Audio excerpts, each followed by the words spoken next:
కాకినాడ జిల్లా పిఠాపురం పవన్ కళ్యాణ్ అడ్డా. పిఠాపురం అభివృద్ధి కోసం వందల కోట్లు ఖర్చు చేస్తున్నారు. ఈ బాధ్యతలను చూసేందుకు ఓ ఇన్ఛార్జ్ను సైతం నియమించారు. కానీ ఇప్పుడు ఆ ఇన్ఛార్జ్ తీరు వివాదాస్పదం అవుతుందా? ఆయన్ను తప్పించేందుకు పవన్ రెడీ అయ్యారా? మరి ఆయన స్థానం ఎవరికి ఇవ్వబోతున్నారు?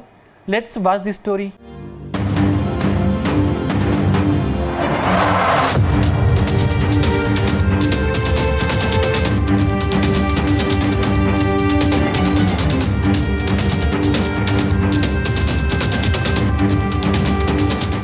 జనసేన అధినేత పవన్ కళ్యాణ్ కాకినాడ జిల్లా పిఠాపురం నుంచి పోటీ చేసి బంపర్ మెజార్టీతో గెలిచారు.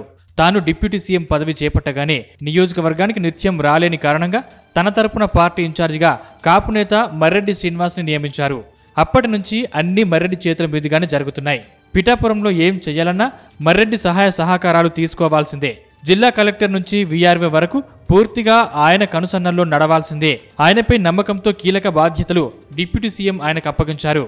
మధ్యలో ఎమ్మెల్సీలు నాగబాబు, హరిప్రసాద్, పార్టీ క్రమశిక్షణ కమిటీ చైర్మన్ వేములపాటి అజయ్ లాంటి నేతలు వస్తున్నప్పటికీ పూర్తిగా పిఠాపురంలో మర్రెడ్డికి అప్పగించారు.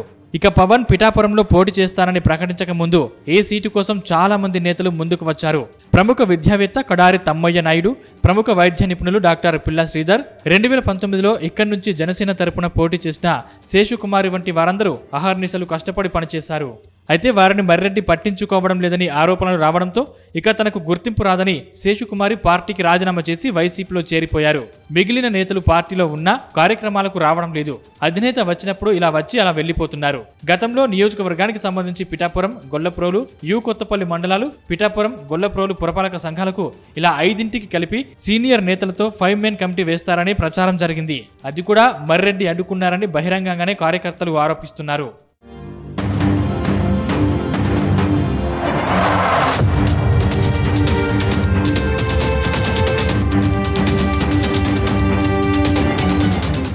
ఇక జనసేన అధినేత పవన్ ఎంత బిజీగా ఉన్నా నియోజకవర్గంలో అభివృద్ధి మాత్రం పరుగులు పెడుతోంది. టీచర్స్ డే 5వ తేదీ అయితే 4వ తేదీనే తన నియోజకవర్గంలో పనిచేసే ఉపాధ్యాయులకు కానుకలు పంపించారు. శ్రావణమాస శుక్రవారం వరలక్ష్మి వ్రతాలకు మహిళలు, వీర మహిళలకు చీరలు పంపించారు. వ్రతాలు చేయించారు. తన నెల జీతాన్ని నియోజకవర్గంలోని 45 మంది అనాథ దివ్యాంగులకు ఇస్తున్నారు. ఇది కాక పాఠశాలల్లో సైన్స్ ల్యాబ్లు, ఆరో ప్లాంట్లు, సీసీ రోడ్లు, సీసీ డ్రైన్లు, విద్యార్థులకు అడిగిన వసతులు, టెంపుల్ సర్క్యూట్ ఇలా ఎన్నో చేస్తున్నారు. అయినా ఆయన ఆశించిన ఫలితం రావడం లేదని గుర్తించారు. దీంతో పార్టీపై దృష్టి సారించారు. ద్వితీయ శ్రేణి నాయకులను గుర్తించి వారిని ఎదగనీయడంతో పాటు కార్యకర్తలకు కూడా ప్రాధాన్యత ఇవ్వాలని ఆయన నిర్ణయించినట్లు సమాచారం.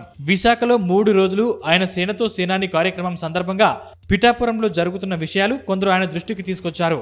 వారు చెప్పిన విషయాలు తెలుసుకుని ఇక్కడ జరుగుతున్న లోపాలు గుర్తించినట్లు నాయకులు చెప్తున్నారు.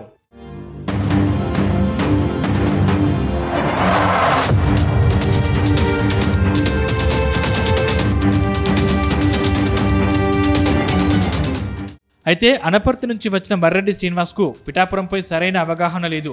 ఓ పక్క టీడీపీ ఇన్ఛార్జ్ ఎస్వీఎస్ఎన్ వర్మతో ఆయనకు నిత్యం గొడవలే. వీరిద్దరూ కలిసి ఏ కార్యక్రమానికి వెళ్లినా గొడవ జరగని రోజంటూ ఉండదు.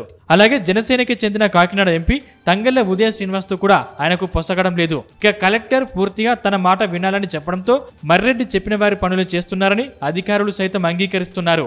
సామాన్య కార్యకర్తలు వచ్చినప్పుడు, అదేవిధంగా పలు సమస్యలు ప్రస్తావించేందుకు వెళ్ళినప్పుడు ఆయన పట్టించుకోవడం లేదని, తమపై చిరాకు పడుతున్నారని పలువురు ఎన్నోసార్లు బహిరంగంగా ఆరోపించారు. పిఠాపురం నియోజకవర్గానికి చెందిన వీర మహిళలు మర్రెడ్డి డౌన్ అంటూ ఆయనపై ఆరోపణలు చేశారు. అలాగే గతంలో పొత్తులో భాగంగా పవన్ వచ్చినప్పుడు ఆయన వెంట తిరిగే బీజేపీ నేత కృష్ణంరాజు కూడా రావడం మానేశారు. మర్రెడ్డికి పెత్తనమిస్తే ఆయన సరిపోరు అన్నట్లుగా ఆయనే రూరల్ ఎమ్మెల్యేను, జిల్లా జనసేన అధ్యక్షుడు తీసుకొచ్చి పిఠాపురంలో పెట్టడం, తమను పట్టించుకోకపోవడం పట్ల పిఠాపురం సీనియర్లంతా ఆగ్రహంతో ఉన్నారు. ఈ విషయాన్ని వారే స్వయంగా చెబుతున్నారు.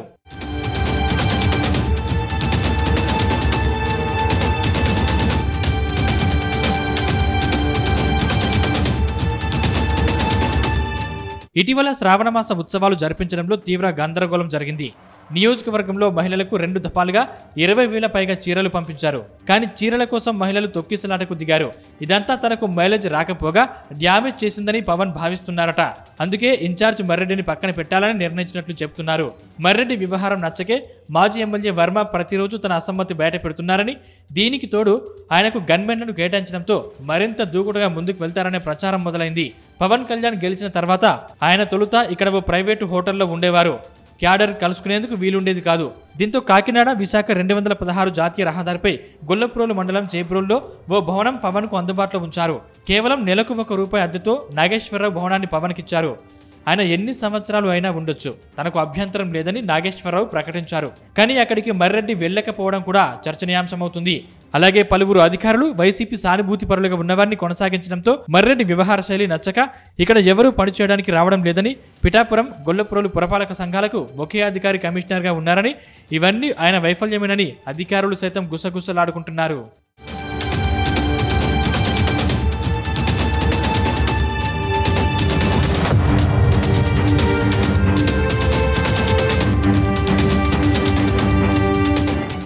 ఏది ఏమైనా దాదాపు 15 నెలల పాటు ఇన్ఛార్జిగా కొనసాగిన మర్రెడ్డిని పక్కన పెడితే ఎవరిని పెట్టాలి అన్న చర్చ కూడా జరుగుతున్నట్లు తెలుస్తోంది. ఈ నేపథ్యంలో పిఠాపురం నుంచి 2 సార్లు ఎమ్మెల్యేగా గెలిచి క్యాడర్లో మంచి పట్టున్న మాజీ ఎమ్మెల్యే పెండెం దొరబాబుకు బాధ్యతలు అప్పగిస్తారని అంటున్నారు. వచ్చే ఏడాది జనవరి నెలలో స్థానిక సంస్థల ఎన్నికలు జరగనున్నాయి. బీజేపీ నుంచి ఒకసారి, వైసీపీ నుంచి మరోసారి ఎమ్మెల్యేగా గెలిచిన దొరబాబు పార్టీ ఆవిర్భావ దినోత్సవం ముందు జనసేనలో చేరారు. ఆయనకు పిఠాపురంలో మంచి పట్టు ఉంది. ఈ నేపథ్యంలో దొరబాబును ఇన్ఛార్జిగా నియమిస్తే ఎలాంటి ఇబ్బంది ఉండదని, పాత కొత్త కాపులను కలుపుకొని వెళ్తారని పార్టీ నేతలు చెప్తున్నారు. త్వరలోనే మర్రెడ్డిని అనపర్తికి బదిలీ చేసి దొరబాబుకు బాధ్యతలు అప్పగిస్తారని ప్రచారం జరుగుతుంది. దీనిపైనే పవన్ సీరియస్గా దృష్టి సారించారని తెలుస్తోంది.